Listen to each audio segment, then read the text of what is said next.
pleasure really for us to call upon stage Krishna Mackenzie of Solitude Farm. He's going to give us a talk, as you know, and later sing on the festival theme. Anju Makhija will introduce him, and who better than Krishna Mackenzie to open this year's festival on Earth Consciousness. Thank you so much, and warm welcome to everyone. I hope you enjoy the evening. I think each and every one of us who either lives here or gets invited does have some relationship with Auroville and Pondicherry, whether it is the mother, whether it is the dream we once had. Everybody here knows Krishna who lives in Auroville, I guess, and Solitude Farm, right? Everybody knows him. But for those who are out of town, Krishna Mackenzie studied at the J. Krishnamurti School in England and now lives in Auroville since the past 24 years. Krishna is a very versatile person, songwriter, singer, what else Krishna? Musician, and above all a person who loves, very simply, who loves, in quotes, earth, soil, earth, whatever you want to call it. He's the founder of Solitude Farm, which he describes, and these are his words, an example of renaissance of well-being. An example of renaissance of well-being through honoring Mother Nature. He will tell us what he means exactly. Now, I just want to say I had a chance to visit Solitude Farm, have lunch there in his wonderful cafe, and you may not find zucchinis and mushrooms and what do we eat? Carrots, you said. But you will find the vegetables which you do ignore, generally we ignore, and those are like a magic potion. They get into a dish which you wonder how you could have made without, onion or mushrooms or all those fancy things we find at restaurants. So over to you. He will talk to us and sing, of course, for 20 minutes, I think. That's what he told me. And with him is Dhani. It's a great, very honor to be asked to give a little talk and share for such a auspicious event as a poetry festival, especially in Kalarigram, which is very much a second home for me. The Kalari family and Guruji and all. I've been doing Kalari for the last 7 months now, and it's been a very transformative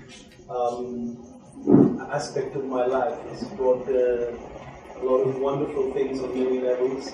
So it's a real joy for me to do anything here in this very authentic. I say to people, Kalarigram is like Hanuman dropped a bit of Kerala next to Auroville, and it's like, it's real, it's very, very authentic place. So thank you so much, Guruji and my Kalari family, you're very dear to me. A lot of people come to the farm and they are looking at organic farming, permaculture, they're looking at all of these things. Actually, that's not our subject. Our subject is nutritional cultural identity. Because every single culture that has emerged on this planet has emerged because the people had a relationship with where their food came from. It's very, very simple as that. You take the Tamil culture, it's the oldest language in the world. It's 40,000 years old, according to Google. You see the temples in Tiruvannamalai, in Tanjavadi. You can't find architects who can build them anymore. You look at the Bharatnatyam. I've seen in Adi Shakti Bharatnatyam where you want to cry. It's so beautiful. The Carnatic music. You have all the esoteric texts and the Nadi Jadagam and, all the spiritual things and the Ayurveda, the Siddha tradition, the ancient Kavade from the Sangam period. This culture is like this huge banyan tree. It's so amazing. Foreigners we come here like, wow, it's awe-inspiring. That culture emerged because we had a relationship, the people had a relationship with where their food came from. It's as simple as that, because without body, there is no Kalari, there is no Veda, there is no, there is no teaching, there is no architecture. Everything starts with a healthy body. And a healthy body means healthy vegetables, means healthy soil. So you look at the state of the world today, where we don't know where our food comes from. It's very practical. You think about it just on a very personal level. What did I eat today? Okay, I had a rice, or I had an idli, or I had a bread, or where did the wheat Where was the wheat grown? Where was the rice grown? Like geographically, we don't know. We don't know who grew it. We don't know how it's grown. If it was grown with chemicals, which chemicals were used? We don't know. How much chemical was used? We don't know. We don't know how it's processed. Was it radiated? Was it sprayed? We don't know how it's stored. In a big go down, did they spray something? We have no idea. We don't know how it's packed. We don't know how it's transported. The reality is, in the whole world today, 3 times a day, most people get to eat, and they're divorced from this most basic subject. You see, I might believe in Sri Aurobindo, you might be Krishnamurti. You know, you might be vegan, I might be meat eater. Those are concepts. But when we're hungry, those concepts are all gone, you know. It's all gone. It's the basic playground is nutritional well-being. And you see that this most basic element, that is the thing that is our common need as humanity, we've lost the relationship with that. Now, most of the food that we eat is a product of an industrialized agriculture, which the governments are saying is at least 25% of, you know, the contributing factor to climate change and global warming. And then you think about that, yeah, well, I eat, you know, the worst of the spectrum is Maggi noodles and Lay's, crisps and Coca-Cola, but then you get the vegans and all that. We eat quinoa, it comes from Peru. You know, something coming from Peru has a massive carbon footprint. Even bringing it home, make it very simple. Everyone in this bioregion eats potatoes, everybody. But potato doesn't grow here. So to bring a potato here, you need to manufacture a lorry. There's factories for the metal, factories for the engine, factories for the plastic, factories for the tires, factories for the paint. There's factories and factories and factories for the petroleum. So kilometers of factories polluting the earth. And then we sit there eating potato chips, talking about, you know, solar panels and spirituality. There is no logic there, you see. And yet this culture didn't emerge with potatoes. You know, you look at what people eat. We eat potatoes, carrots, beetroots, cabbage, cauliflower, broccoli. None of it grows here. So that culture emerged because they had a relationship with the foods that grew. The varakanda, the varaku, all the kires, you know, the yams, all this diversity which we demonstrate at Solitude in the Cafe. It's much more than a cafe. It's really an educational opportunity. Because when the society start to understand where its food comes from again, you know, when we start to connect back to this essential thing, there is a renaissance of well-being, and their culture emerges again.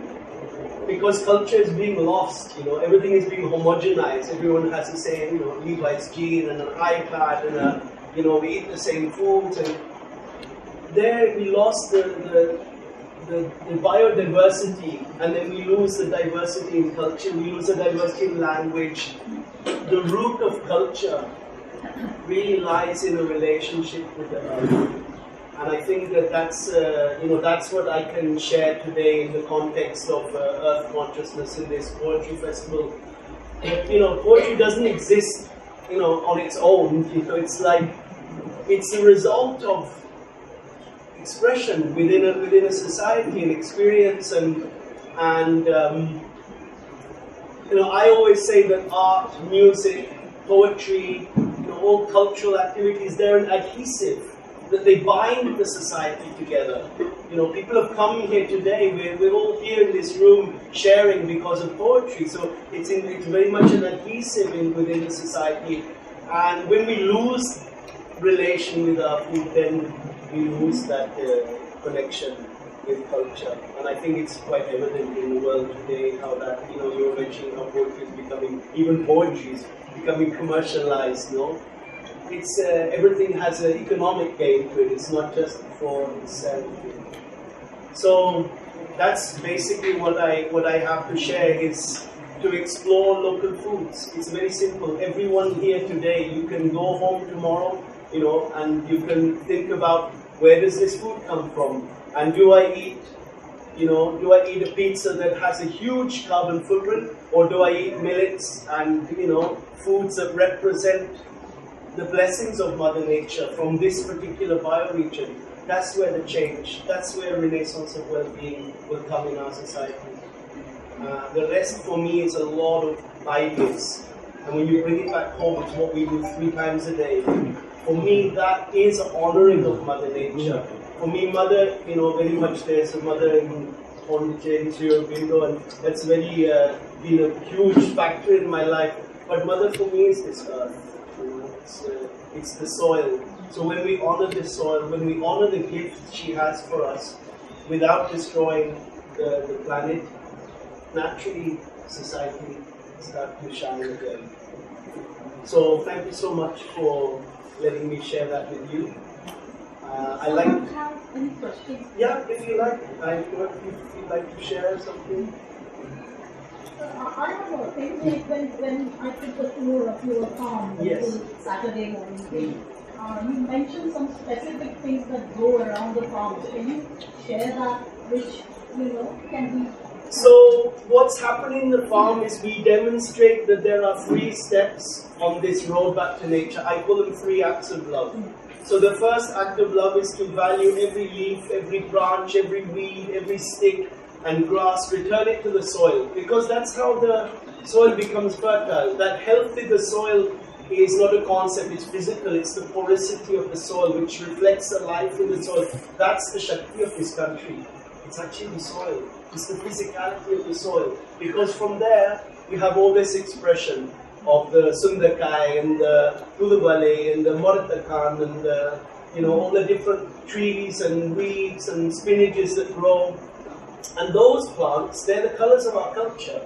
If you go ask a Tamilian, or did you have the rasam with the Tuluvali, they're like, yeah, that's our culture. The Muringikire, the drumstick spinach, it's considered a superfood by UNESCO and all the authorities of the world, And you just break a stick off, you grow it in the ground. It uses almost no water, it grows in abundance, it's a power pack, the best food in the world, it's considered. That's the scary part. Yeah, it's amazing. Well, it's scary that it's being recognized by the world. But the reality is you can't find it in any restaurant. So let's be scared, because it's not available in restaurants, it's not available in shops.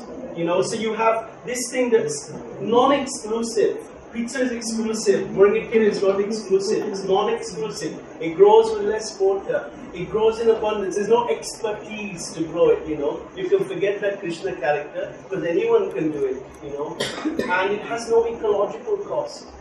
And yet we don't value those plants. So that's the most simple, there's nothing more simple that could be said, And I feel from there is we retrace the roots of culture.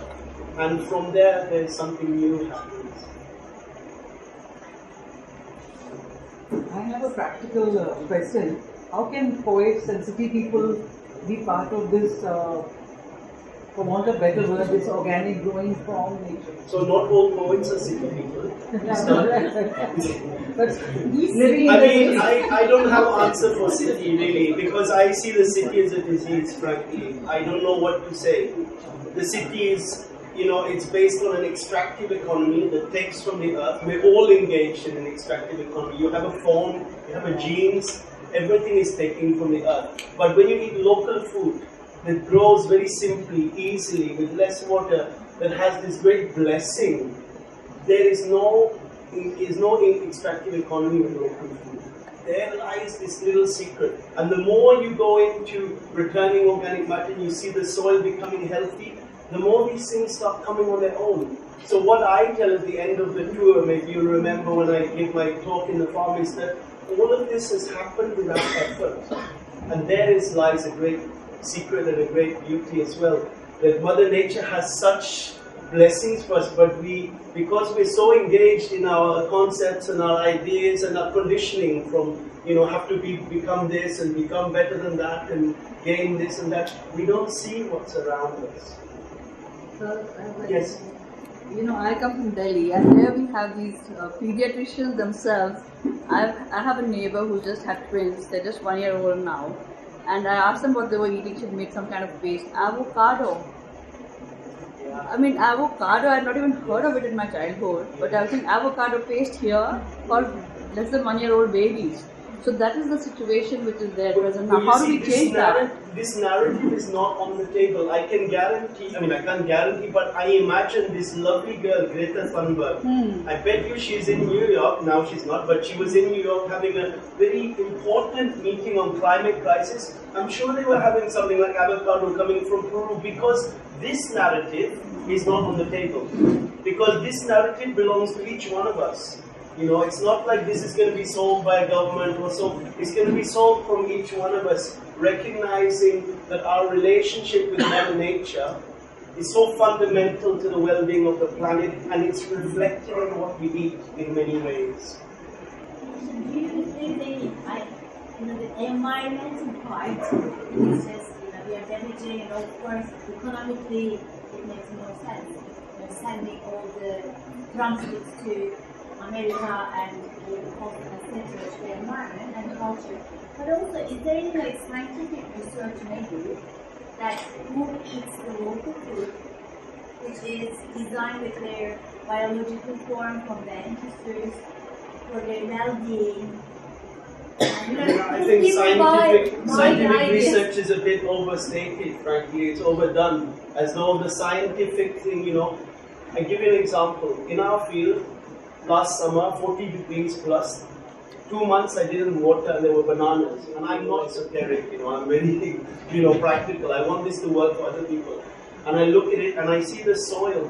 Because we've returned so much organic matter, there's a porosity in the soil.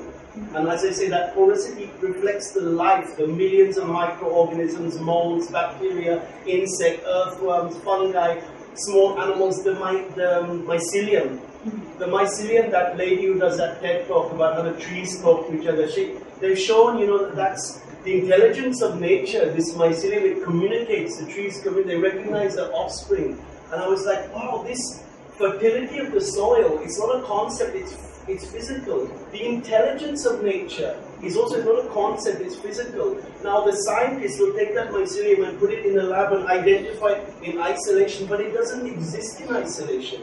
It exists with the bacteria, with the mold, with the insects, with the earthworm. As poetry doesn't exist in isolation, it's an expression of a very, immense experience of a culture. So I think the scientific thing, that's my teacher, Fukuoka, was negation of all scientific things, because they can only see things, they study things in isolation, and nothing exists in isolation.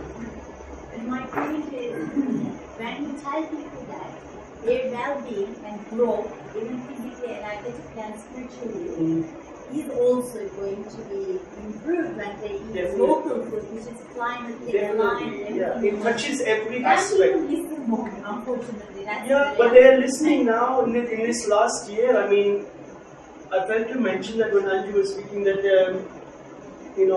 what you're saying about how Auroville has grown from this. I was free. In the last 26 years I've been in Auroville. No one pushed me to grow this many ladies' finger. No one came and said, hey, what you're doing with that land? I was free. And in this last year, my work has become extremely well known. I mean, forget me as a person, I find that extraordinary. That's thanks to Mother's Charter, actually. I mean, I think any Aurovillian will recognize that that's thanks to that charter. So it is being heard. It's being heard by the average man on the street I meet. And because it's ecological, it's nutritional, it's economic, it's medicinal, it touches every aspect. And the proof of it is in the society how it's not well today. The epidemic of diabetes, the epidemic of high blood pressure, an education system that's meaningless, everyone running after a master's degree, but there's no water in the tap. So the proof is there, and the proof is that, hang on, not too long ago, this camel culture is so amazing. As if we were in Peru, we'd be praising the Peruvian culture. If we were in Russia, we'd be talking about the Russian culture, because every culture grew because it grew at Peru. Thank you so much. I add one thing here for all of you. Krishna is a brilliant actor. Yeah, he is. He's going to sing. Yeah, he's going to sing and I wasn't. But I'm very fortunate today because I have by far the most talented musician in Oroville joining me is Danny, and he's also a writer. He's also a poet. He's gonna read today. He played his first show in Solitude. I think he was 15, if I remember rightly. And just watching this guy. Now he just finished his first album with the Top Cats in Bangalore. It's a beautiful chance for me to Danny, we come play with me. I feel like I'm so lucky. So Danny, please come and let's make this.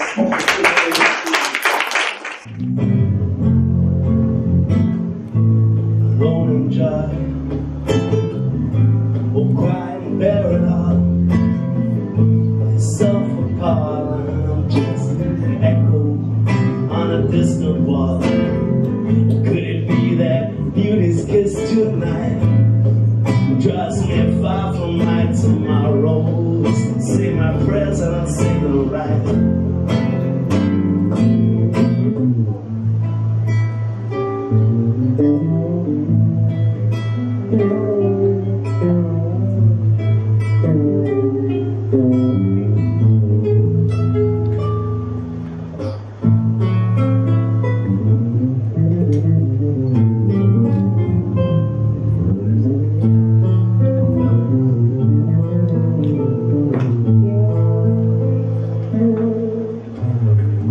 So tired of being stuck in this place where there's just no room and there's no spaces like these buildings. They crowd the sky, hurry around on what you see. It's so dry, nothing seems fair. Oh, have you seen my mind? It's hard to say where it begins and where it ends. Where was I before I was born? No wife with no child, back to the skies to deliver the joy that from her eyes like constellations may shine. The alone is sweet, but anyway, the alone is sweet, but it cries from my eyes.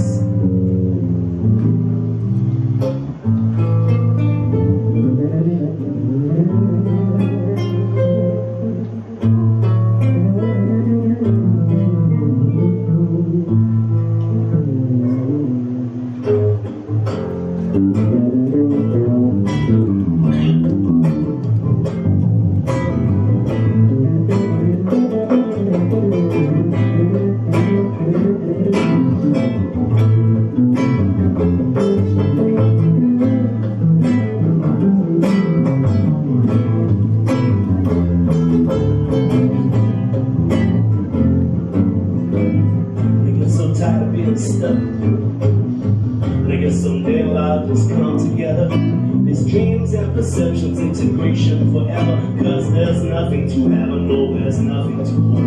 And what you really want, you don't even know. But if I took the net to reach the front of the queue, and when I ride, I step over you. Oh, have you seen my mind? It's hard to say where it begins and where it ends. Where was I before I was born? And where won't they go? The culture's no more than the remnants of a genetic code. The stars are overwhelmed by the mobile phone. Ripping out the fruits out the seeds we've sown. The compromise is getting wild. The rivers polluted, racing we are. Behold everyone that I've been longing with. Oh, I defy the line that's drawn to define you. Oh, have you seen my mind? It's hard to say where it begins and where it ends. Where was I before I was born? Oh, have you seen my, I defy the line that's trying to define me. Have you seen my, I defy the line that's trying to define me. Have you seen my, have you seen the line that's trying to define me? Have you seen my, I defy the line that's trying to define me. I'll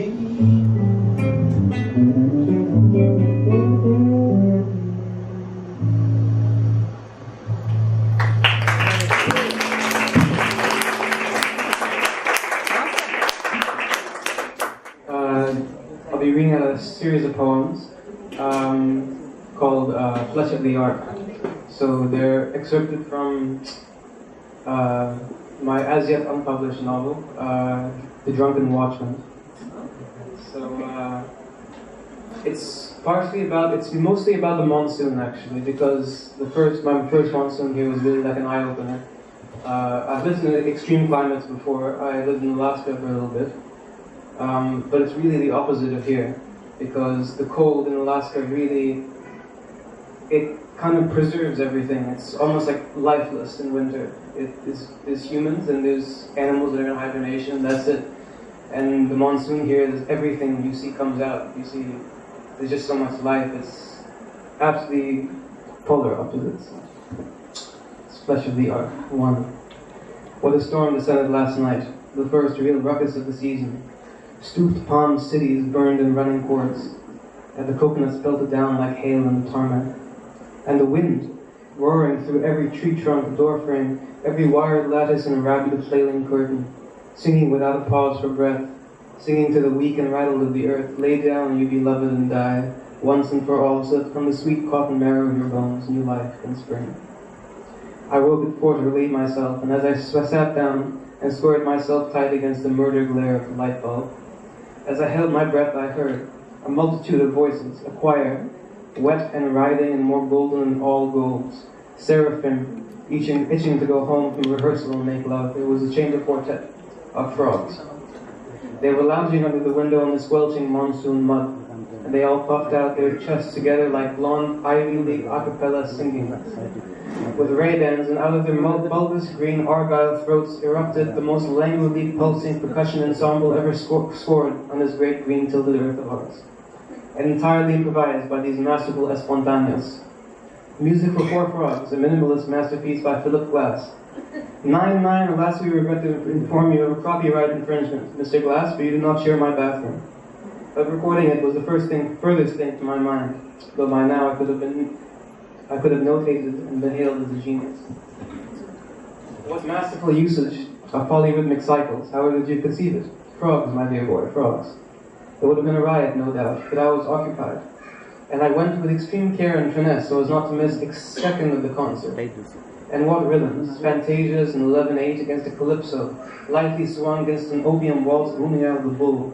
Surely the dirt ripples with the force of his diaphragm, fit to pop like a well-chewed stick of Wrigley's. Each wayward strain gripping in the throat of the next in some riotous death march of rejuvenation. And the voices grew continually louder, tiled walls swelling with the green, squelching concerto of mud, until they could have been singing in the shower for all I knew.